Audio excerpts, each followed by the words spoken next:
Келиңиздер, урматтуу замандаштар, мына өзүңүздөр күбө болдуңуздар. Бир аз убакыттын ичинде приятно с полезным деп которсуздар. Чыгармачылык менен бирге дагы машыгып, бүгүн өзүбүздү абдан жеңил сезип, мындай бир денелерибиз жыргап дегенде мына бул адамга аябай ден соолукка пайдалуу. Ошон үчүн келиңиздер, машыгыңыздар, төмөндөгү телефонго чалыңыздар, мага чалсаңыздар мен бүгүнкү биздин көрсөтүүбүзгө келген биздин конокторубуз, ассаламу алейкум, да бир жолу Таалай мырза менен Улам мырза келип отурат. Барыңыздарды чакырабыз, кыймылдаңыздар, ден соолукка пайдалуу.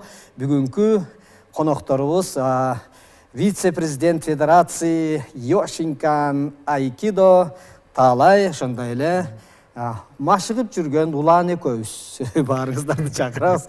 Келиңиздер, бүгүнкү көрсөтүүбүздү ушуну менен аяктайбыз. Ден соолугуңуздар чың болсун, саламаттаныңыздар.